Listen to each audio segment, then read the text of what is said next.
Hi, I'm Max McMullen, Development Lead for Direct3D here at Microsoft, and I'm here with Chaz Boyd, Program Manager for DirectX. We really just want to give you an update on where Direct3D 12 is after we launched last summer with Windows 10, and also introduce some new great features to you that we're building over the course of the next year. So let me just give you some brief status where we stand. We've seen a lot of great adoption of Direct3D 12. You know, a lot of game engines are actively building ports and have them running. We have drivers from AMD, NVIDIA, and Intel all running well. You know, the sheer number of titles and engines actually greatly exceeds our expectations and is faster than any version of DirectX in the last 10 years. What my team has been doing, we've really been focused on just three pillars of what makes a great DirectX API. We've been focusing on the stability of the drivers and the OS, running the game workloads. We've been focusing on the conformance, so when you write your engine on one hardware platform, it works great across all the rest with the code written correctly. And third, of course, the main story for D312 is all about performance. So, reducing CPU overhead and increasing GPU performance, enabling multi-threaded rendering scenarios. And that's what we've been focused on improving as well. So we've heard a lot of great feedback with all this adoption, and I just want to cover a few areas where we've heard your feedback and we're building features that are shipping really soon now in the next few months. So, one area we've heard is just in the performance of creating pipeline state objects. This is what we've done to the shader pipeline in Direct3D 12. We really wanted to, it's one big combined state object, but it's really fast to set. It's really easy for drivers to manage, but compiling them is a bigger workload, and we've generally recommended that the results be cached or done ahead of time, not in real-time scenarios.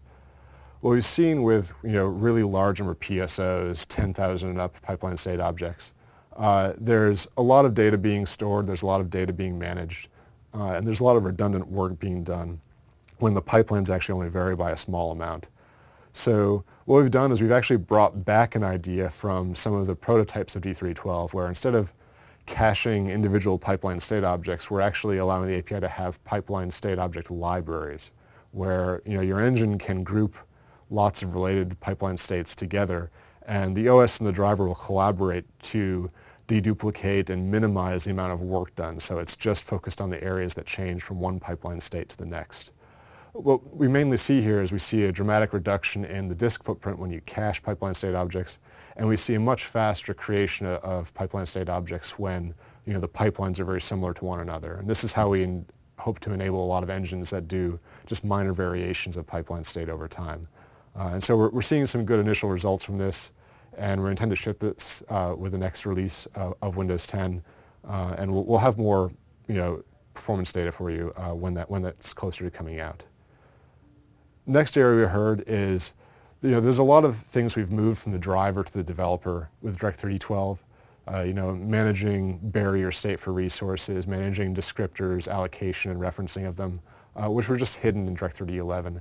Now, with all that increased responsibility, it's just, there's more work to get it all right.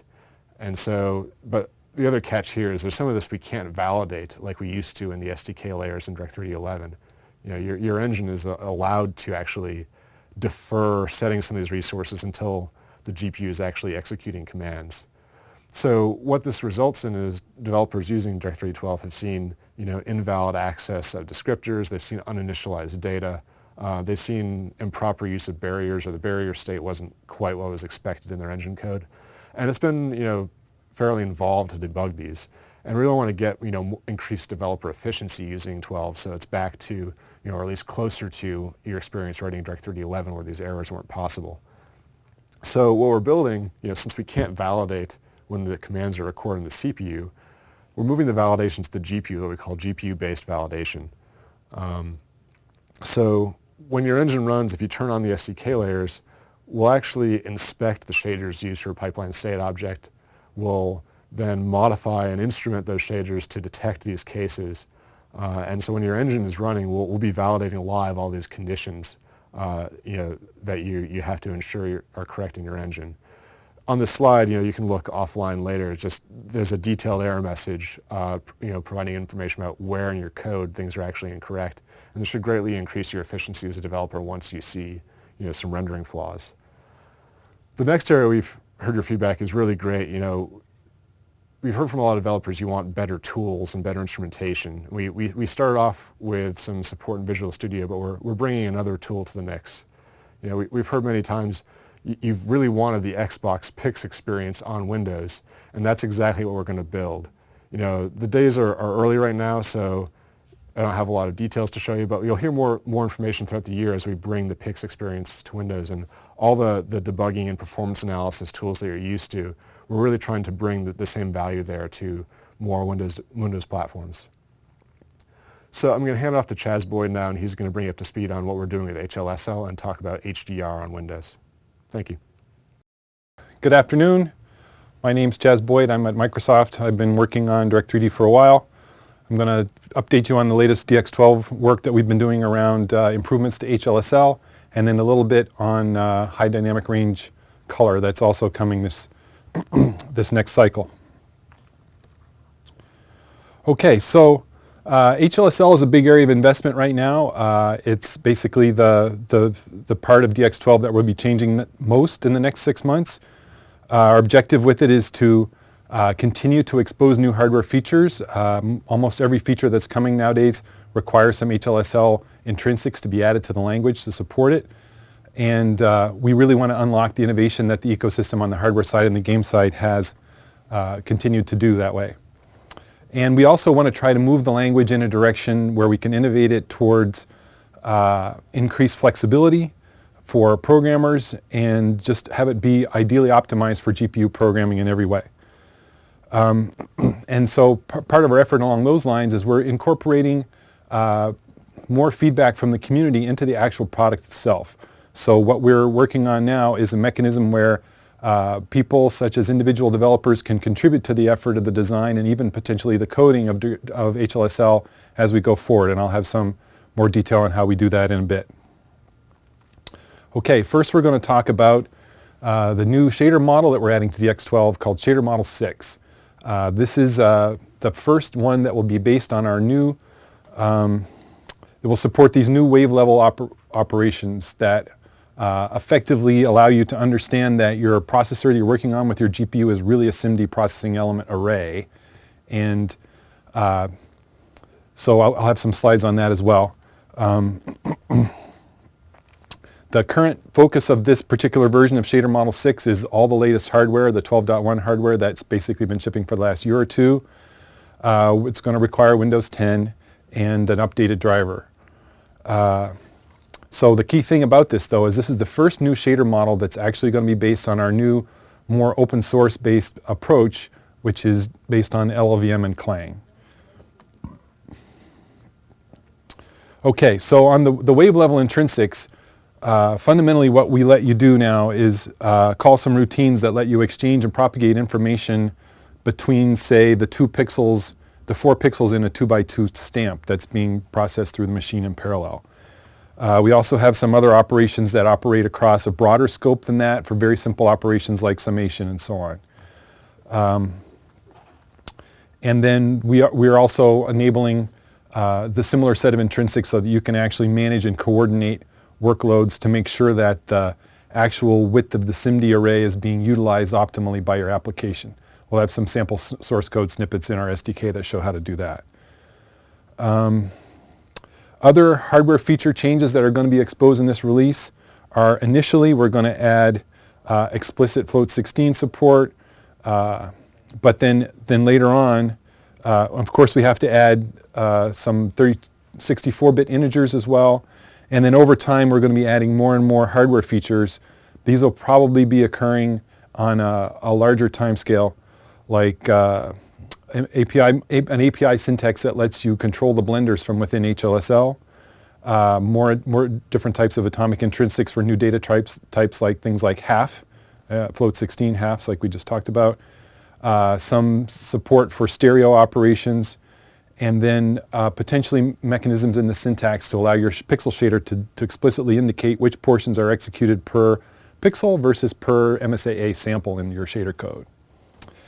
And then going forward, the more complex hardware will be able to do things like allow more arbitrary operations than just what the fixed function blender does. We'll expose that through the language as well. and then enable I/O of more arbitrary structs than you can do today, which is it's kind of a challenge today. And then we also want to enable explicit control of IEEE rounding modes and NAND behavior. And then going forward, we also have new hardware that's coming that will be able to support what we used to call procedural textures or texel shaders, but it's mechanisms to allow you to more precisely control the amount of quality that you use in a certain part of your rendering versus the performance. So you can effectively push down a level of detail of your pixel shaders in a nice continuous way so that you save work in areas where the quality of the shader is not as visible to the user. Okay, so those hardware changes, those actually require driver updates, which is going to mean they're not going to be as frequent as compiler updates. The elements I'm talking about now around the GPU programming model really only require changes to our compiler front end, and so those can happen at whatever date we check it in, and you guys could pull it down from our site when as soon as that check-in happens. But we're aiming for something. We've been running about monthly to 2 or 3 weeks right recently, and we hope to keep that up for the next year or so. But the objective of that is to continue to optimize the language for focus on GPU, focus on graphics developer requirements, but also try to incorporate good ideas from languages like C and C++ that may be helpful on the GPU side as well. And then again, I'm going to talk about how we actually let the game developers out there participate in that process. Okay, so the first step we're taking is that going forward, based on our new model, we're going to be, first thing we do is make sure everything currently works, but then we'll be deprecating some features that we found that are not being used today. But once we start adding features, the list looks like this. We're hoping that we'll be able to add, trivially real enums back into HLSL, true bit vector support, language standard annotations, potentially references and unions, and then eventually function prototypes. So this is kind of our function templates. This is our sort of backlog for the language features that we're going to be rolling out over the next cycle. And again, most of those don't require hardware changes, so we can roll them out pretty much as we wish.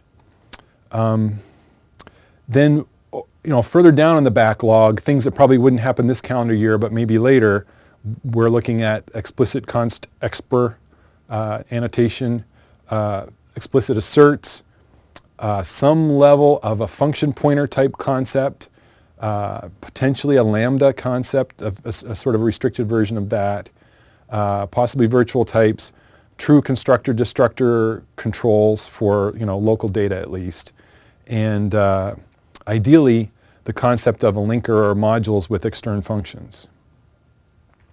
Stuff that we are not planning on adding to the language anytime soon is exceptions, a real stack, and therefore arbitrary recursion, STL containers, at least in the current form. We're not going to try to be exactly standard C99 or KNR compatible, and we're not currently planning on doing anything remotely like garbage collection. So the eventual model, though, is that what we'd like to do is organize ourselves better and group the existing intrinsics that are in the language into what would effectively look like import libraries, so that you can select and declare specific components of the graphic-specific nature of the language as you wish. And this is kind of an example of what that would look like. Everybody knows what math.h looks like. We already have that effectively embedded in the language as math intrinsics. We would extend that with a set that includes the 4x4 operations that are typically used in, the CPU side today with overloaded matrix multiply, for example, if you want that. The wave math features that I was talking about for the cross-lane intrinsics would show up as another optional module. And then if we did blending or other features like packing pixels in the language, we would expose those the same way. Now I want to make clear, while we're bringing in, because we're based on Clang and LLVM now, we can easily bring in a lot of the features from C++ language as a whole. We're not intending to decrease the usefulness of the language for GPU programming by doing so, right? We understand the GPU is always going to be different from a CPU. There's this fundamental data parallel nature, which we're again explicitly exposing through the wave ops intrinsics. We know that there are always going to be challenges around branching and divergence on a SIMD architecture.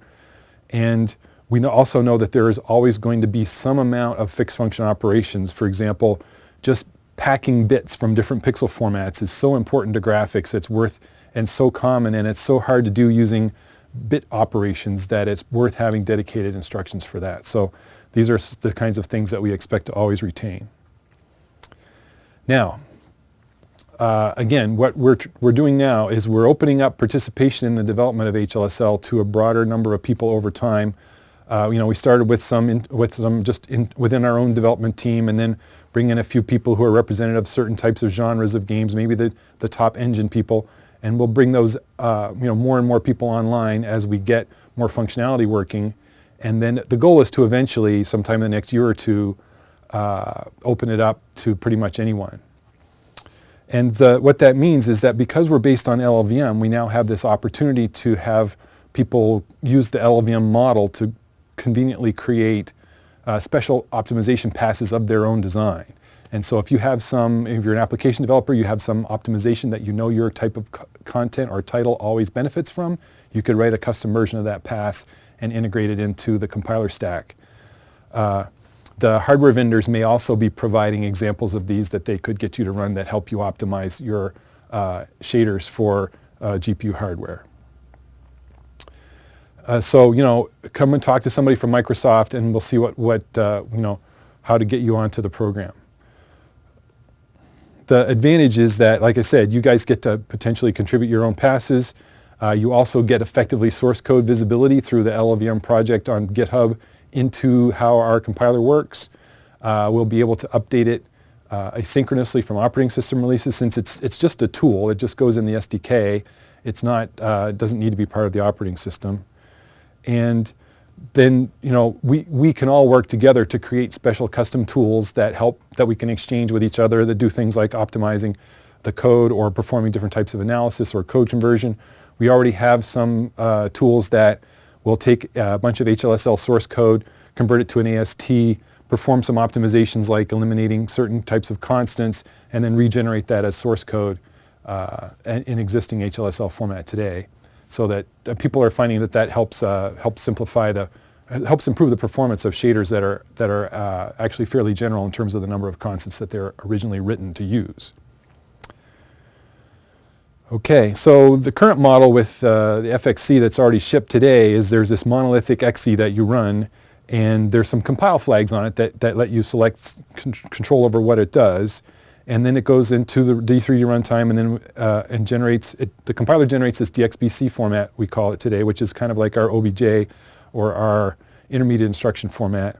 And that gets passed by the D3D runtime into the driver, and then goes, the driver then does this finalization step, or a JIT ideally, where they take that DXBC code and convert it to the actual native instruction set of that GPU processor. In the new model, basically it's the same sort of thing, except that there are more opportunities in the pipeline to insert custom written solutions. So we'll have a Clang front end based on the LLVM code base, Clang code base, and that'll have some number of switches that turn on and off the common things that we've already written as optimization passes through LLVM. And then that'll emit a public version of the LLVM based HLSL IL, which then some number of LLVM passes can be executed on that to optimize it. And then we actually enable a validation pass to make sure that it's something that the driver will be able to survive. And then we pass that in through the runtime to the driver, and the driver uses, again, some LLVM technology to translate that into its own native instruction set. So examples of the types of optimizations that are feasible as using these types of passes or as part of that stack, they're fairly obvious, things that we already do today as a sort of monolithic operation in FXC, all the way from inlining user functions to just the final validation pass that verifies that the code is going to be tolerable to the average D3D driver. And again, this list can be extended by custom optimizations that you may define. The expectation is that we will not be handling register allocation outside of the driver. The driver will be responsible for that. Also, we're trying to make it sure that we're not influencing the scheduling that the driver wants to do across the different SIMD lanes. And we're also expecting that drivers will do some amount of constant subexpression elimination, although we're going to be looking at mechanisms to do some of those types of things earlier on in the stack as well. Okay, so this is the fun part. People say, are you really going to open source HLSL? And this is the Q&A for that. So can you write your own tool based on this code base? And the answer is sure. We provide the rewriter that we already have right now, which is the parser and then the AST and the unparser as an example source code that you can use starting for that today. Is the current DXIL bitcode format stable?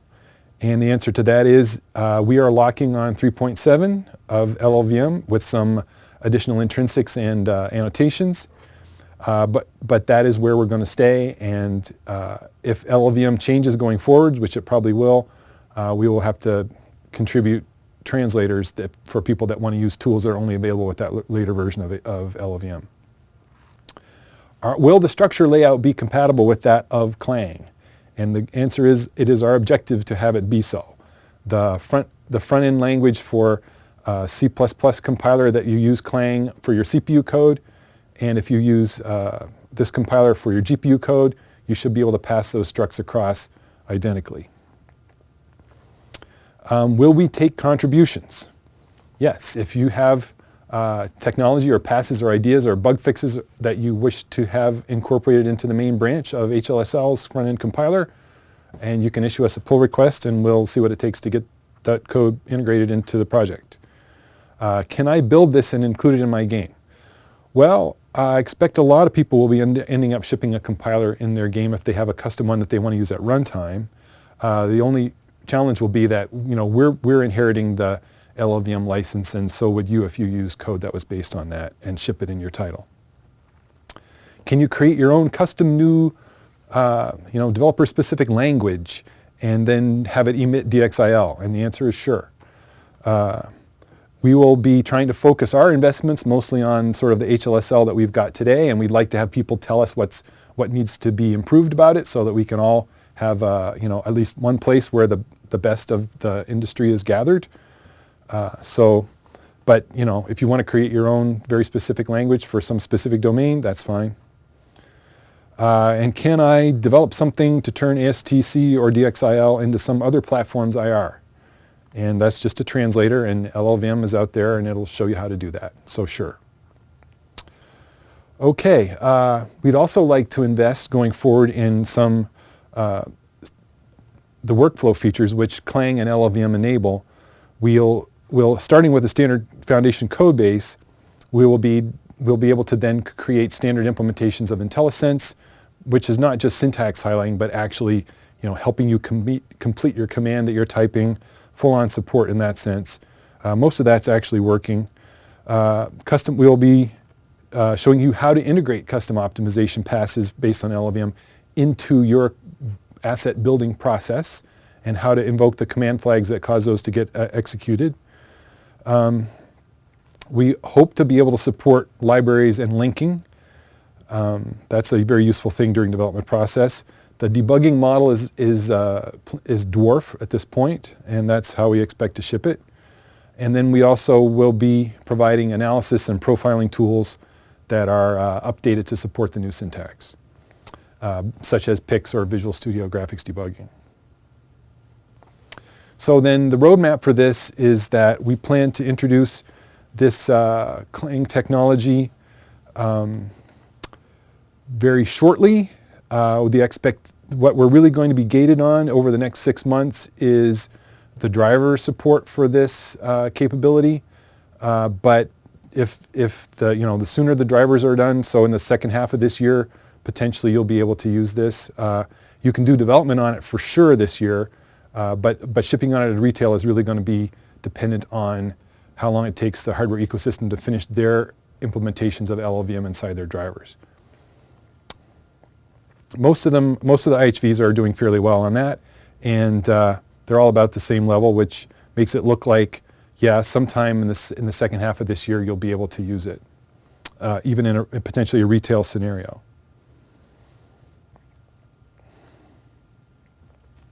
Okay, and then our objective is we will continue to take requests from you guys and add those to the front end of the language, because that doesn't impact the driver development guys. They can go off and continue to optimize the performance of the internal in their driver during the second half of this year, and then we'll be potentially evolving in parallel new features onto the front of the language, like I said, enums and bit vectors, for example.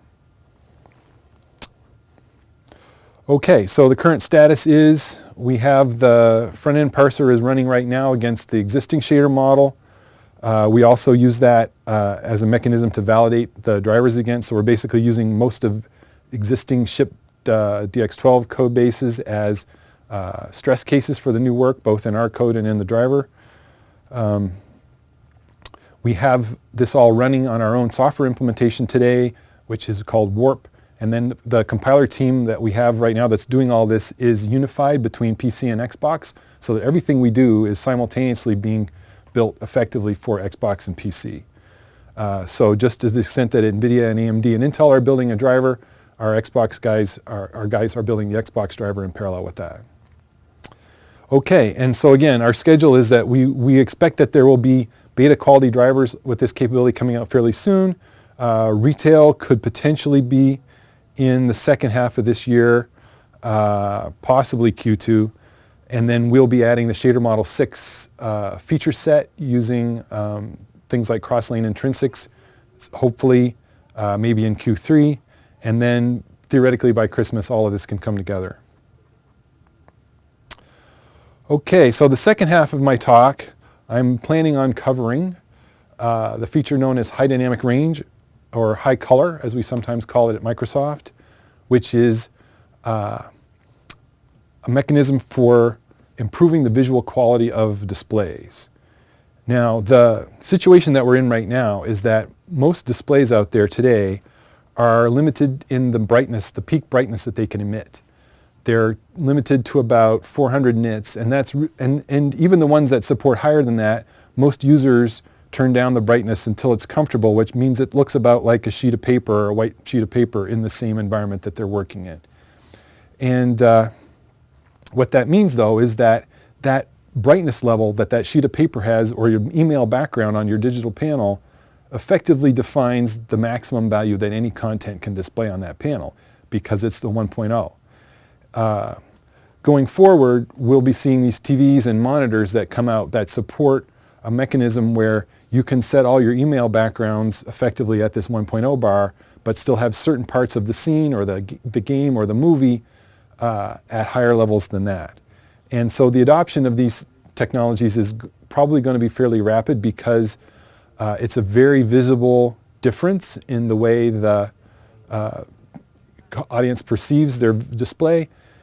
There are several formats of content, such as Blu-ray, that are going to be coming out using this representation, and it just basically improves the dynamic range of the display itself in terms of the total difference between the dark regions and the light regions that you can have on your display. So to look at the roadmap here, I just listed some of the common display types that are out there today, and what we'll be seeing over the next year or two is this sort of exponential speed up in the amount of brightness. And if you look at it at a log scale, it's pretty obviously linear there. So we're expecting over the next year or two to see more televisions and more monitors and other devices that support values over 1.0, really. And so there are various standard bodies out there that are encouraging the panel vendors to improve their peak brightness. The thing I want to point out here is this is really the peak. It's for small peak areas in the scene. It's not that we're going to be jacking up the entire frame's brightness of 1.0 or your paper white backgrounds to being anything massive, because that just annoys the user. But they want to be able to resolve things that are small areas like specular highlight glints on a car hood or chrome, and have those actually be closer to the values that they are in real life. And so the standards bodies are working with the vendors to encourage this peak value to be increased over time as the vendors update their technologies. Okay, so the old model was that 1.0 was everything was just plain white. The new model, we're going to allow that same 1.0 value to be the same intensity, that's basically the same as this paper, but then provide a mechanism for you to send information to the display that goes above 1.0. That's the fundamental value. And we're also going to be allowing that same model to apply to color gamuts as well, so that if you have a display, have content that has more colors in it than the current displays can support, you can actually continue to provide that content, all of it, and then we will work with the display manufacturer to do the best job of just portraying that content on the display itself. But because we're handling this in the operating system, it frees the content to innovate as independently of the display itself. So the display vendors will be able to continue to increase their color support, and the content providers will be able to increase their color support, and the operating system will manage that difference. Okay, so what it means really to content creators is that you are now going to be offered a greater range of expressiveness for your content. Fundamentally, today, everything gets clipped to this 1.0, so it makes it very difficult to tell whether that's just a bright white sheet of paper, whether it's an actual light source, whether it's a specular highlight of something reflecting off of something else. All of these things look about the same and they're all white. So with the new model, you'll be able to actually allocate some number of brightness levels to diffuse things like plaster or a sheet of paper, and then another factor of 2 brighter than that could be used for the specular highlights. You can clearly differentiate them from the diffuse highlights, but also the specular highlights are colored. They don't have to be clamped to white, which is what happens today with 1.0, 1.0, 1.0. They can be yellowish or bluish or greenish, and that's sort of kind of interesting when you first see it. And then beyond that, you can go to even higher levels of intensity where you put things like actual light sources or the sun. And being able to have enough range to be able to explicitly differentiate those from each other is really what helps you as an artist communicate what's going on in the scene. And it really just increases the level of realism to an extent that we really haven't seen out of displays before. Okay, I just want to cover what's going on here. This is a scan line that's been extracted from this image, and it happens to be the scan line, horizontal scan line that includes those 4 bright light sources under this peak. And you can't see that cursor, can you? This scan line here, and you can see that it goes up. Now, depending on the type of panel you've got here, how many nits of brightness it has, you may or may not be able to tell the difference between what's going on at those peaks. So if we have a TV that goes up to 800 nits, we'll be able to see this much content. If we have a dimmer television, it stops down, or if we jack it up even more, like the current generation that's coming out right now is about 1,000 nits. I expect next year we'll see it 2,000 to 4,000 nits as far as the TV goes. And as it goes up, you'll be able to see more and more of the peak in terms of the brightness that it shows here. And we have some recommendations on how you can use that in your game to emphasize the realism of the scene. So on the game side, the first recommendation is invest in this physically based rendering concept. It actually simplifies a lot of the production process, helps you manage integration of light sources and different types of content. So it's a really great thing to do. But the nice thing about it is it pretty much automatically means that you're working in a data type that contains the full range of the human visual system, which is now pretty much all subject to being displayed on a modern HDR display. We recommend that for your values, you represent the average paper white sort of setting as about 100 nits, and define that as 1.0. So whatever, no matter what. So for example, people use float 16 as their representation. We spec that about 80 nits is the 1.0 on float 16, which corresponds to the 1.0 on a UNorm 255 byte format, like 8-bit RGB. And the nice thing about that is that if you pick that as your 1.0, you actually end up aligning the range of that float with the float 16 with the minimum and maximum range of the human vision that's fairly comfortable and doesn't take days to adapt or hours to adapt. So it's really easy to change how your application uses this. All you need to do is go into your asset table and look at where your light sources are and multiply them by a factor that actually brings the intensity of that light source to what it really would be in terms of watts or lumens or nits. And then, of course, be sure to update the color of the mesh that represents that light source. And if you do that, then there's very little change that really needs to happen to your game to support full HDR. You don't need to initially go in, at least, and change the content of all your textures, for example. Most of those textures are albedo textures, and they're really just going to reflect whatever light source is coming in. So it's really the light sources that you want to update. Okay, so after you've done the post-processing to do the exposure adjustment, then it's time to look at the peak values on the scene, where we usually do things like add bloom effects. And the belief is that you'll pick effectively the bright pass threshold that you decide, okay, all the pixels above this threshold are things that are going to contribute to bloom, and you extract those off into a separate buffer that you blur and then add back in. That process still needs to happen. The amount of bloom that you add, though, doesn't need to be as much usually. The brighter your monitor is, the brighter those peaks are going to be, and the less bloom they're going to need in order to attract the same amount of attention from the user.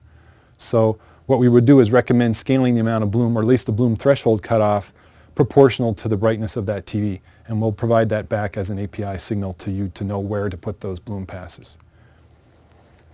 And then the recommendation is that, yeah, keep your user interface at about the same 1.0 level that we have today. When you put your HUD elements on, those, keep them at a comfortable brightness. If you've got something like you want to have a flashing alert on your UI control panel, then that's okay to do, but you have to remember it's going to be very striking to the users who haven't seen this before.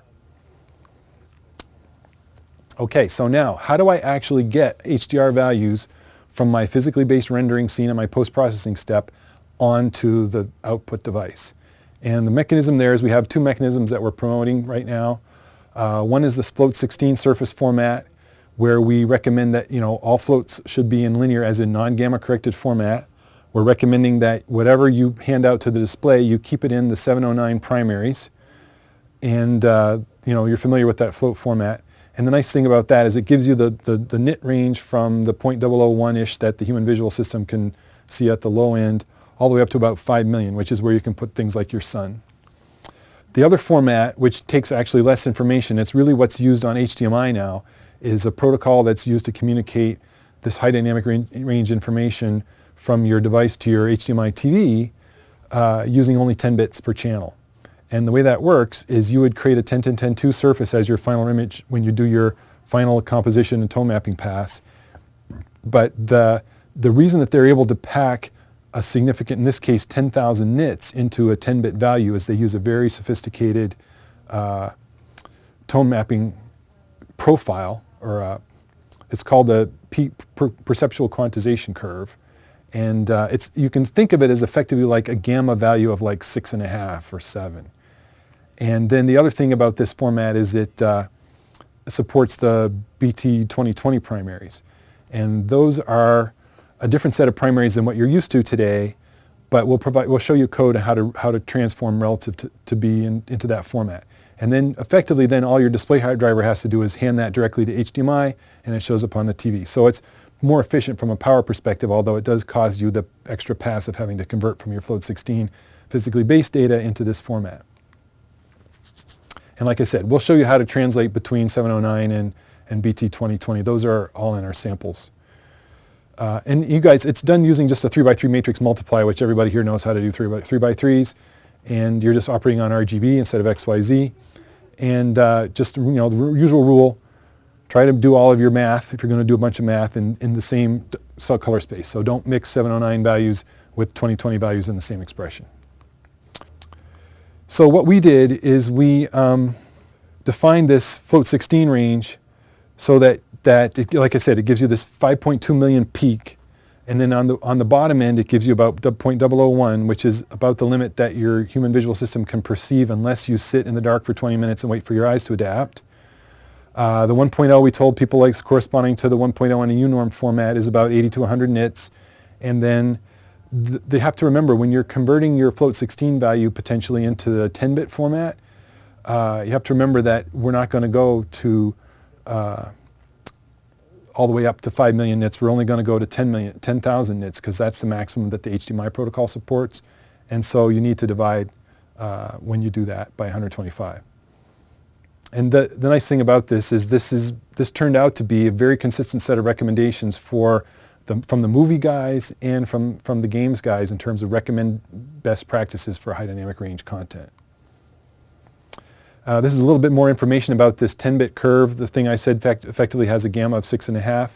You can see here that the default curve that we use today for gamma 2.2 and sRGB maxes out at 1.0.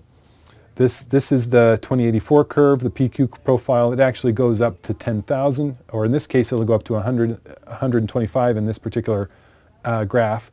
And you can see though that it's only spent about half the bits to get to 1.0. So the other half of the bits are between 1.0 and 125, which is why we typically use this. If you were to use this with an 8-bit format, you would only effectively have 7 bits in the range that most people look at. So that's why we do all this using 10 bits per component.